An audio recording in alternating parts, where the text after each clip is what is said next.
guys, welcome back. So today what we're going to be doing is my review and follow-up to the Target beauty box unboxing. Now I did pick up 3 of those boxes and I did show them all in that one video. However, because I'm now going to be going into detail about each product that I've tried, I'm going to be splitting this up into 3 separate videos for each individual box so that the video is not a million years long and I hopefully won't have to cut out too much of the information. So let's keep the intro short and sweet and let's get right into it. So this video is going to be all about the Wake Up and Makeup box.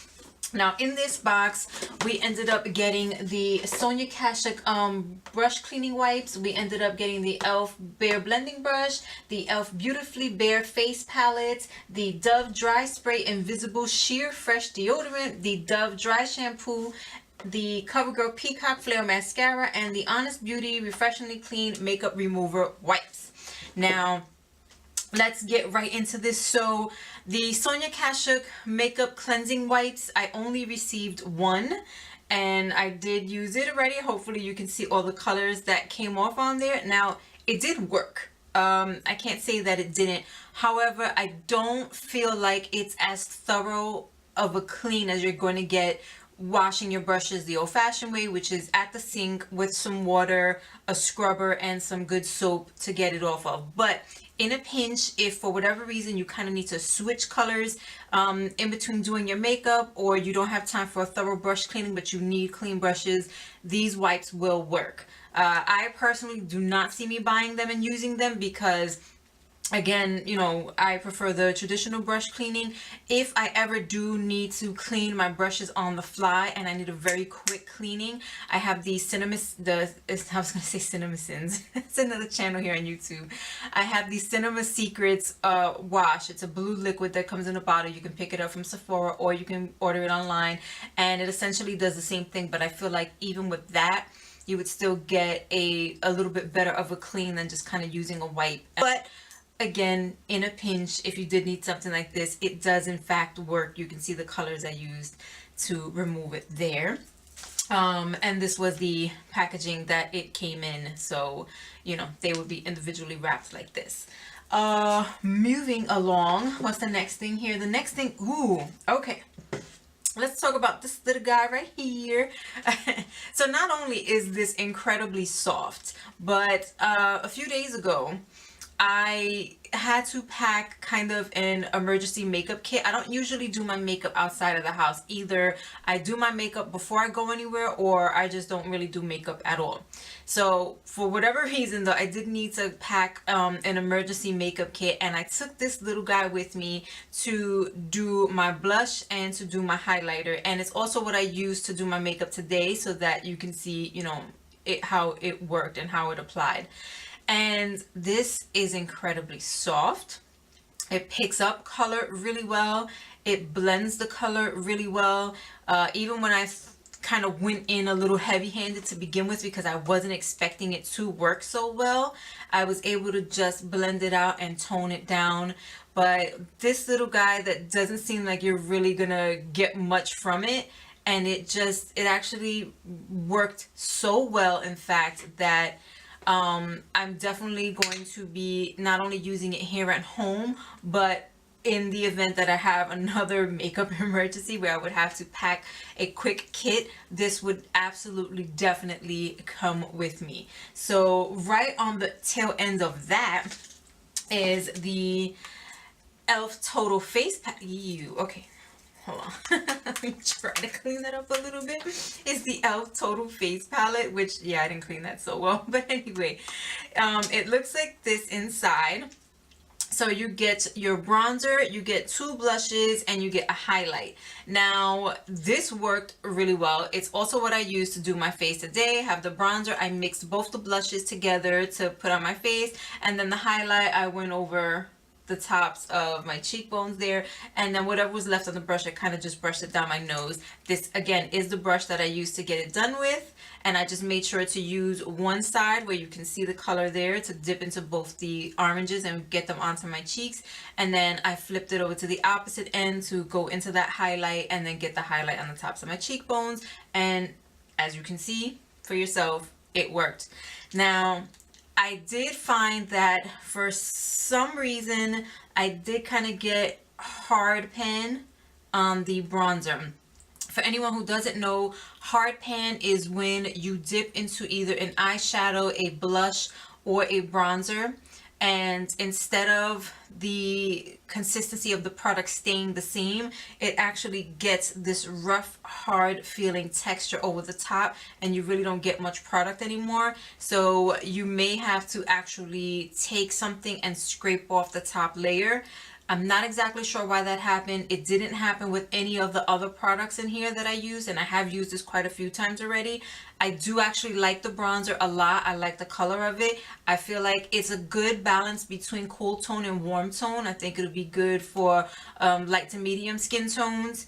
But yeah, whatever is happening there, which is giving me, which is why you can see it looks like a hot mess, because I really had to kind of dig in there to get the product up. And the brush I've been using for it is the e.l.f. 103, because I like this brush a lot for bronzing and for doing contour. So this is the brush I've been using for it. I really, again, and it didn't happen to any of the other products, so I'm not sure why it happened, but I like it enough that I will work with it. And I find that this one, again, even with the hard pan on it, not as much product is coming up, but it's still picking up product, which actually might be a good thing, so that it kind of, you know, is your little fail safe to keep from going a little too crazy with it. But either way, aside from that hard pan issue with that one thing right there, which very well could be my own skin oils or whatever I use to prep my face. Again, I don't know why it did not happen with the rest of the items, but for whatever reason it did happen with that one. But I still think this is a really good full total face palette overall. I did like it a lot, so I will actually continue to use that. Now moving on to the Dove Dry Invisible Spray Deodorant.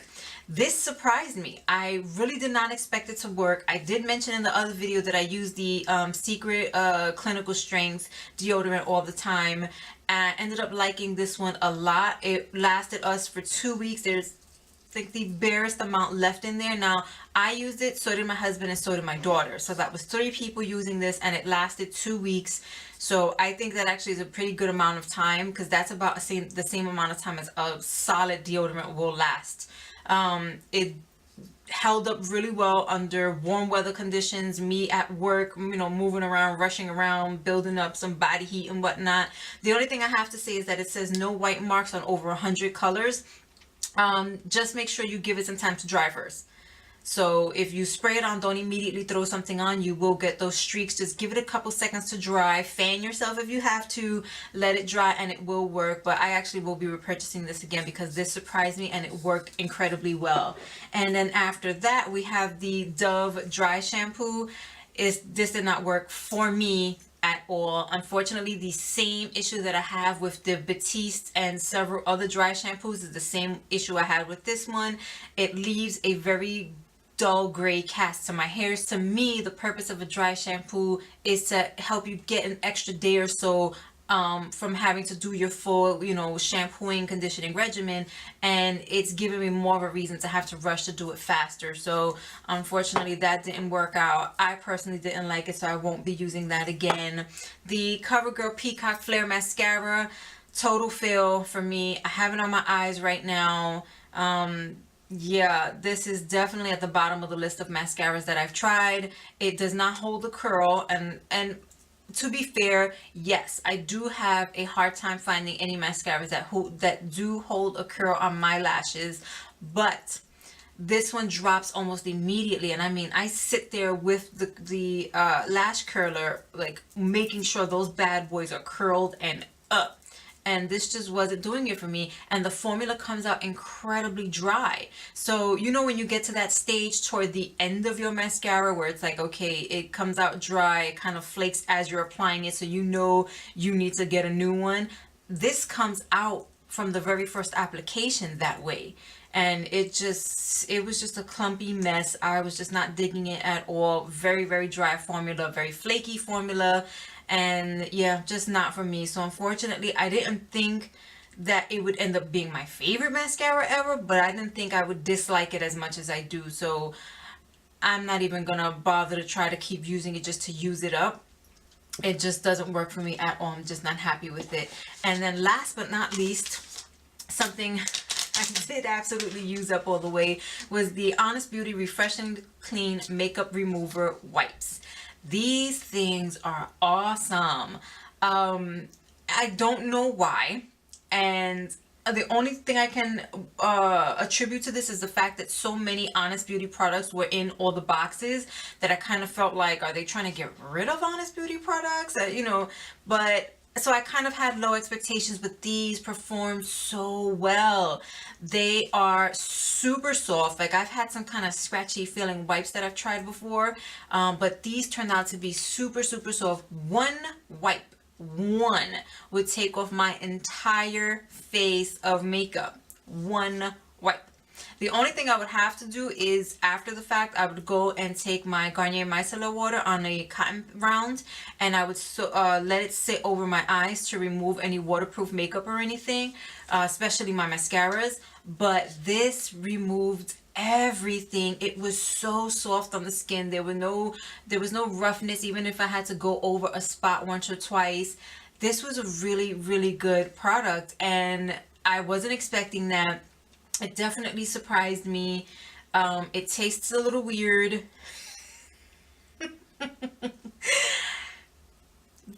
The only reason I know that is because, you know, you're taking off your lipstick and everything, and sometimes you forget and you kind of lick your lips without realizing what you're doing, and there's still a little bit of the product on there. So it tastes a little weird. I've tasted some other wipes that are less weird, and I'm gonna stop even talking about this now because the more I say, the weirder it gets. But aside from that, as long as you don't taste it, I think these are totally worth getting. So this was just a really, you know, surprising result from using these, and I went through them pretty quickly, and I was sad that there were only 7 sheets in here, but definitely something that I think is worth it, and definitely something I'm glad that I was able to try. So that was everything in the Wake Up and Makeup box. That was my experiences with everything, my opinions on everything, and this was just how everything worked out for me. If anything here is something that is a holy grail for you, or something that you really enjoy, just remember that, you know, we won't always have the same experiences with anything, but after 2 weeks of using everything here and really putting it to the test and seeing how I feel about everything, I definitely know, you know, my likes and my dislikes, and what I would purchase and what I definitely wouldn't purchase. So that's all that I have for you today. If you have not already, then please comment, rate, subscribe. Please don't forget to hit that bell. These days, that is so incredibly important. You have an amazing night wherever you are, and I'll see you in my next video. Bye.